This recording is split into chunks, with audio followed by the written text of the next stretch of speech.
بسم الله الرحمن الرحیم. الحمد لله والصلاة والسلام على رسول الله. اما بعد، برادر از ما سوال نمودند که سوره بقره آیت 184 را بیان بکنید، یعنی معنیش را به ترجمه تحت لفظی کلمه ها و به معنیش بیان بکنید. البته این صفحه 28 سوره قرآن است. شما در اینجا در مسائل مهم مبارک رمضان آیات ها را میبینید. الله سبحانه و تعالی میگوید: یا ایها الذین آمنوا. اولا اعوذ بالله من الشیطان الرجیم. یا ایها الذین آمنوا کتب علیکم الصیام کما کتب علی الذین من قبلکم لعلکم تتقون. ای آنانی که ایمان آورده اید، از اهل ایمان هستید و مسلمان هستید و موحد هستید، برای شما روزداری را فرض نمودیم چگونه ای که به اون کسایی که پیش از شما بودند فرض کرده بودیم. از امتهای گذشته دیگر امتها هم به اونها روزداری فرض بود، اما نمودش 100% مثل نمودی روزداری امت اسلام نه. البته فرق میکرد روزهایش و نمودش و چگونگی و کیفیتش، تا که پرهیزگار بشوید. لعلکم تتقون، تا که شما از جمله پرهیزگاران و از جمله از الله ترسندگان بشوید. و در این آیت میفهمیم که الله سبحانه و تعالی آشکار و واضح به من و شما بیان میکند که روزداری ماه مبارک رمضان فرض است، فرض عین است به هر یک انسانی که مسلمان است، عاقل است، بالغ است و مریض نیست، یعنی کسل نیست، یا که زنی که حامله نباشد، یا که مرضع یعنی شیر دهنده به کودکش نباشد. روزه زنی که حامله است یا روزه زنی که شیر دهنده است این اختیاری است. یا مسافر، برای اینها البته فرض عینی که باید دارند، اینها اختیار دارند. الله سبحانه و تعالی در دیگر آیت دوامش میگوید، سوره بقره 184، ما آیت 83 رو به شما بیان کردیم. 183 ایام معدودات، روزهای مقدر، روزهای بشمار. معدودات یعنی بشمار.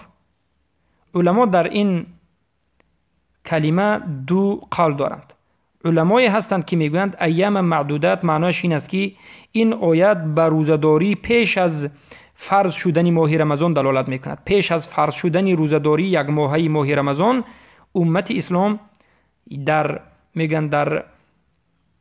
مکه چکار میکردند؟ روزه میداشتند هر ماه 3 روزی. اما روزداری ماه مبارک رمضان در مدینه منوره فرض شد. وقتی که از مکه به مدینه آمدن فرض شد. این قسم آیت میگن به همون دلالت میکنند. اما جمهور علما میگویند که البته این دوم قول راجع است، میگویند ایام معدودات، روزهای بشمار، این ماه مبارک رمضان را در نظر دارد. یعنی ماه مبارک رمضان روزهای بشمار است. بعد از ماهی بگویم شعبان شروع می شود 1 رمضان و به پایان می رسد به شوال. وقتی که ماه شوال در آمد، ماه مبارک رمضان به پایان می افتد. و این ماه مبارک رمضان چی هست؟ به شمار هست، یا 29 روز است یا که 30 روز است.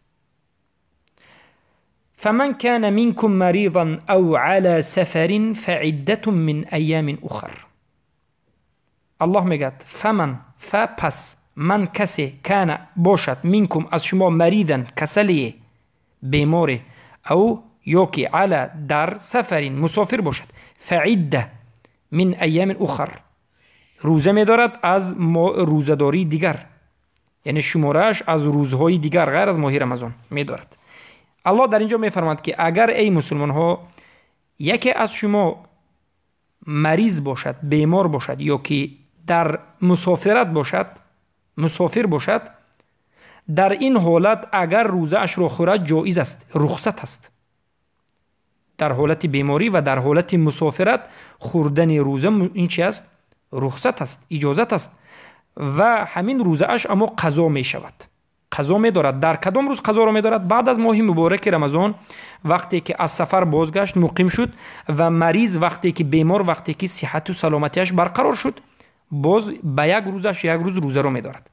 و علی الذین یطیقونه، و علی و بر الذین آنان که یطیقونه طاقت روزه‌داری را ندارند، یعنی از سبب کسلی، مثلا به مانند کسلی قند که روزه‌داری اونها مشکل است، بعضیشون نمیتوانند کاملا، یا که کسی که به سن پیری رسیده است که به نهایت فرسوده شده است، فرتود شده است و قوه ندارد از پیران سالان، یا که کسلی های دیگر گوناگونی که همیشگی هست، کسلی های همیشگی یا که بی‌قوتی همیشگی که روزه داشته نمیتواند از سبب طاقت نداشتنش فدیه میدهد، کفاره میدهد، یعنی بجای روزه داشتن کفاره اش را میدهد، روزه را میخورد و همین روزه خورده اش را کفاره اش را میدهد. کفاره روزه خورده اش چی؟ طعام و مسکین. هر روز به هر روزه اش، هر روز روزه داریش به یک مسکین طعام میدهد. یعنی اگر 30 روز روزه را به سبب کسلی که کسلی همیشگی باشد و دیگر درست نمیشده باشد، یا به سبب بی‌طاقتی، یعنی از سبب گفتیم پیری، اگر روزه را بخورد، در همین 30 روز روزه را بخورد، به 30 مسکین 30 روز طعام میدهد. هر روز به یک مسکین طعام میدهد، هر روز به یک مسکین مقداری، یعنی سرشوی همون مسکین طعام میدهد. فمن تطوع خیرا فهو خیر له. پس من هر کسی که تطوع زیادتی بدهد برای اون بهتر است و افضل است. چی رو زیادتی بدهد؟ همون فدیه رو. الله در اینجا در این آیت بیان کرد که اگر یک روز همون روزه خورها روزه بخورند، 30 روز ماه مبارک رمضان را روزه را بخورند، از سبب بی‌قوتی و بی‌طاقتی، پیری یا چیز دیگر، کسلی همیشگی، اینها هر روزینه به یک مقدار سرشوی یک مسکین طعام میدهند. و در دوام آیت میگوید که فمن تطوع، اگر بر مسکین زیادتر شما طعام بدهید برای شما خوب است. معنای این آیت همین است، فمن تطوع خیرا فهو خیر له. اگر طعام را برای مسکین شما زیادتر بدهید، یعنی فقط مقدار سرشویش نیو زیادتر بدهید، به طعامش مثلا چای بدهید، مثلا شما یک عصیر بدهید، یک نوشابه خوب بدهید، شما یک میوه بدهید، یعنی همون طعام را زیادتر بدهید و خوبتر بدهید، برای شما خوبتر است و ثوابتر است و بهتر است. یعنی شما فقط قدری معین کرده الله نه از وی زیادتر دهیدم، الله میگه که خوبتر است. و ان تصوموا خیر لکم، و اگر شما توانید به جای این طعام روزه بگیرید بهتر و افضل است. اگر حرکت بکنید بهتر و افضل تر است. اما اگر نتوانید طعام بدهید و طعام رو زیادتر دهید، باید این کنتم تعلمون، اگر بدانید. و در دوام آیات میگه که شهر رمضان الذي انزل فيه القرآن هدى للناس. شهر، ماه رمضان، این ماه مبارک رمضان، یعنی ماه رمضان همان ماه است که الله سبحانه و تعالی در همین ماه قرآن را نازل کرد برای هدایت مردم. قرآن را یک باره الله از نزد خودش به پیامبر نازل کرد؟ نه، الله در شهر مبارک رمضان، یعنی در ماه مبارک رمضان، قرآن را از نزد خودش که این نزد عرش است، از زیر عرش بگیم از عرش، قرآنی که الله خودش همه این قرآن را گفته بود، به صوتش، به آواز الله قرآن را گفت، به آواز الله قرآن را گفت. هر یک حرفی که از قرآن است، این از کلمه‌ای که الله گفت، حرفش هم از الله است، معناش از الله است، به آواز گفت. قرآن را الله بعد از گفتنش چی کرد؟ نوشته شد. قرآن را الله گفت به آواز، به معنا، به حرفش، و قرآن نوشته شد. قرآن را الله خلق نکرد. قرآن مخلوق نیست. علما میگند، احمد ابن حنبل و دیگر از علمای سلف، که هر کسی که من قال ان القرآن مخلوق فهو کافر، هر کسی که میگه که قرآن مخلوق است، قرآن الله خلق کرده است، میگه این کافر است. قرآن الله نگفت که شو قرآن پیدا شد، نه، الله گفت. چخیلی که امروز قرآن میخونید، الله همه خودش گفت، آواز داشت، صدا داشت، و این کلمات و معنیش همیشه به الله میگردد. و قرآن نوشته شد و همین قرآن نوشته شدگی الله امر کرد به حضرت جبرائیل علیه السلام که در ماه مبارک رمضان از نزد الله به آسمان دوم، به آسمان یکم این دنیا، از آسمان هفتم به آسمان یکم بیارد که این آسمانی که من شما میبینید به همین آسمان جبرائیل علیه السلام آوردند و ماندند. و بخصوص این در ماهی چی بود؟ ماه مبارک رمضان در شب قدر بود. خیلی که سوره قدر به همین دلالت میکرد. إنا أنزلناه في ليلة القدر وما أدراك ما ليلة القدر ليلة القدر خير من 1000 شهر تنزل الملائكة والروح فيها بإذن ربي من كل أمر سلام هي حتى مطلع الفجر. پس عموما الله سبحانه و تعالی قرآن را از آسمان هفتم به آسمان این دنیا آورد و گذاشت در همین ماه مبارک رمضان. اما بعد از این در مدت 23 سال که پیامبر صلی الله علیه و سلم چی بودند؟ 13 سال در مکه، 10 سال در مدینه پیامبری کردند، به هر یک واقعه، به هر یک حادثه قرآن رو آیت به آیت چقدر که الله خواسته باشد جبرائیل به پیامبر صلی الله علیه و سلم رسانیدند. هدی للناس و همین قرآن هدایت مردم است. و بینات من الهدى والفرقان و بیان کننده از هدایت ها و فرقان است، جدا کننده بین حق و باطل است.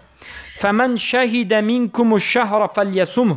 پس ای مؤمنین، ای مسلمین، کسی از شما این ماه مبارک رمضان را دریاب بکند، شاهد بشود، حتما باید روزه بگیرد.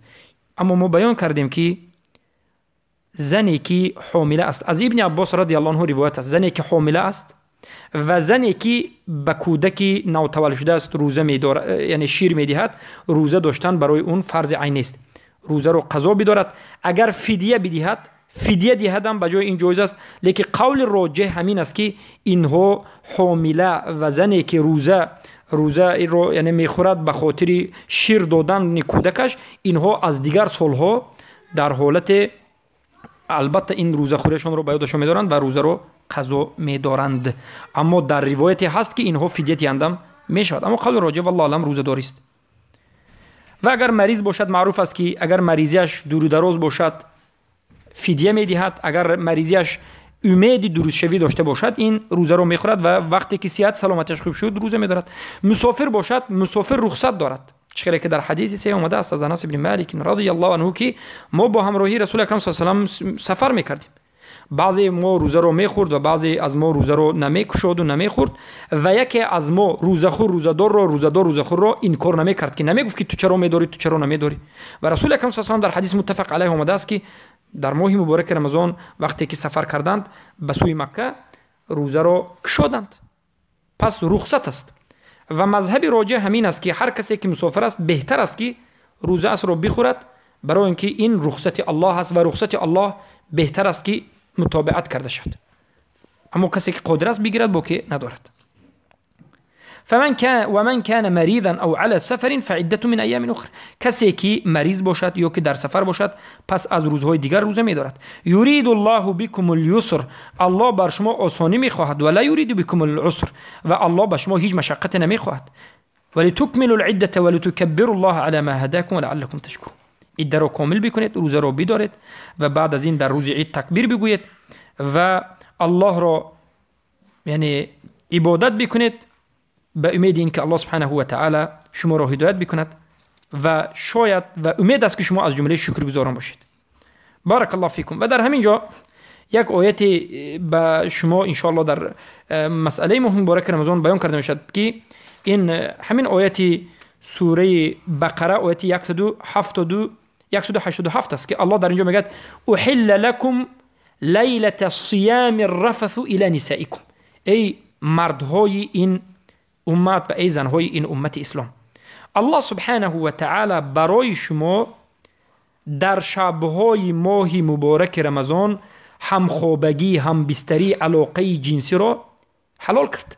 الله میگه احل، حلال کردم، لکم برای شما لیلة الصیام، در شب روزداری، الرفث یعنی هم خوابگی کردن و نزدیک شدن، الی نسائکم، برای نسای شما، برای زنهایتون. یعنی زن و شوهر بعد از اینکه دهانش را میکشاید تا وقتی دهان بستن را میتواند که به هم خوابگی کند، هم بستری بکند، علاقه جنسی بکند، هیچ باکی ندارد. هن لباس لکم انتم لباس لهن. عموما دوام آیت با همین ما این آیت رو با این مسئله رو به پایان میرسانیم و به شما احکام و آیات‌های قرآن ان شاء الله در روز دیگر شاید آیات‌های دیگر رو به شما چکنیم شرح و توضیح و بیان بکنیم. السلام علیکم و رحمت الله و برکاته. تقبل الله منا و منکم صالح الاعمال. آمین.